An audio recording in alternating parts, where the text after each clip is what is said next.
My work integrated learning task was to teach a class of 12 grade 9-10 sports science students how to juggle. I had a 1 hour lesson each week for 4 weeks to achieve this, with a break in the middle, so 2 weeks, 1 week off and another 2 weeks.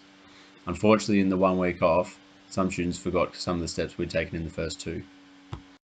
The class was just finishing a unit on skill development, so for the first half of my first lesson, we spent some time talking about the theory behind what we'd be doing. We talked about open and closed skills and different kinds of feedback and who liked what kind of feedback. We then watched a video of a professional juggler teaching somebody how to juggle. He had a number of scaffolded stages, and it was the student's job to identify and list down these stages to talk about afterwards. The next job for the students as a class was to decide how they would work towards their goal. With some tactical suggesting, I helped them decide that they would do the 1 ball exercises in week 1, 2 ball exercises in week 2, 3 balls in week 3, and then hopefully have a bit of a competition in week 4. The idea here is that the students would take some ownership over their progress. Since they planned out the checkpoints where they should be each lesson, they would hopefully be motivated to work towards them and actually think of them as achievable rather than just something planned out for them by the teacher. Having already planned for this, I gave the students a rubric that I designed for the 1 ball exercise. It was called the infinity throw. I knew it wouldn't take them long to be able to master this skill, so they could do it in what was left of our first lesson. At the end of the lesson, they filled out in the rubric whether they had achieved a successful infinity throw, and they could also tell me what kind of feedback was working the best for them. The students were partnered up, and I planned for 4 different ways they could receive feedback as they practiced their infinity throws. The first one was peer immediate feedback, which was their partner just telling them higher or lower, giving them feedback each time they threw the ball back and forward. The second was peer delayed, where the person would throw 10 infinity throws, and then their partner make a general comment.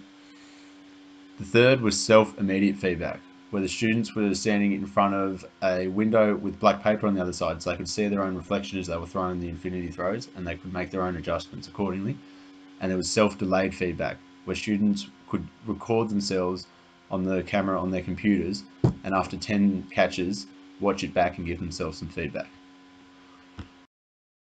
At the end of the lesson, the student would fill out their rubric, indicating whether they'd mastered the infinity throw or not, indicate which feedback they think was most productive for them, and also write a comment on the back for them to look at next week and tell themselves what they need to work on next.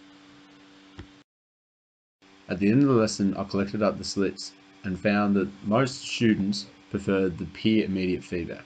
This was strange because I knew through literature that the self-immediate feedback would be the most productive.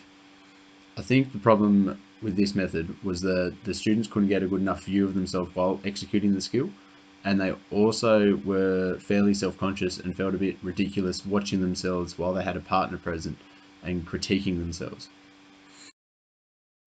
With this feedback, I adjusted my planning for the future weeks.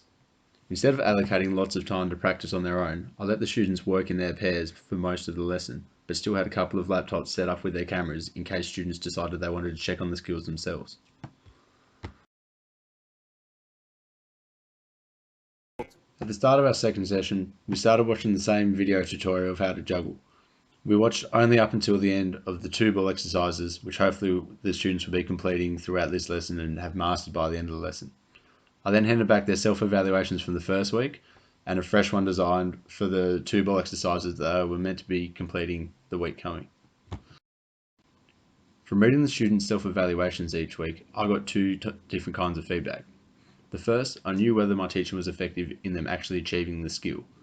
This was just by seeing whether they ticked the got it column on most of the criteria to see if they were actually meeting their checkpoints of the 1 ball skill in week 1, 2 ball in week 2, and so forth. The second, more important one to me, was the comment that they wrote themselves from 1 week to the next on the back of their sheet. If it was positive and actually on task and productive, I could tell that they were engaged with the task and trying to do better.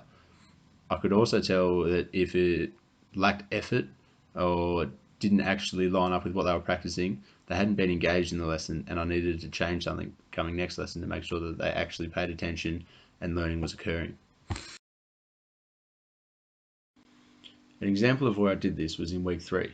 Over the first 2 weeks, I could see that one particular student was coming less and less engaged. So in week 3, I planned every 15 minutes to have a team circle where the whole class would be in a circle and one student would show their progress at a time, and I'd pick 3 random students to give feedback. This way, the student that was disengaged needed to pay attention to firstly make sure they could show some progress, and secondly be able to comment on somebody else and give them feedback if they were called upon. The students were undergoing both formative and summative assessment the whole time. The formative was the rubric, where they could work towards certain points at their own pace, and the summative was at the end of each lesson, when they would attempt to juggle the 3 balls in 2 hands and see how many catches they could make. Some loose connections were drawn as well for the students' understanding between the rubric being a knowledge of performance and the summative in the juggling at the end of each lesson being a knowledge of results. Upon review of how I went teaching the class to juggle, I think I was successful in putting together a learning program that allowed them to achieve the goal of juggling, because one student could complete a juggle with 12 catches after the 4 weeks, one with 7, and the majority of them could do 4 catches or more and were working towards doing better. None of the students practiced outside of class time, so given the small amount of time, the interruption in week 3, and the success that most of the class achieved, I was happy with their progress. What I need to work on in the future is the differentiation inside my classroom.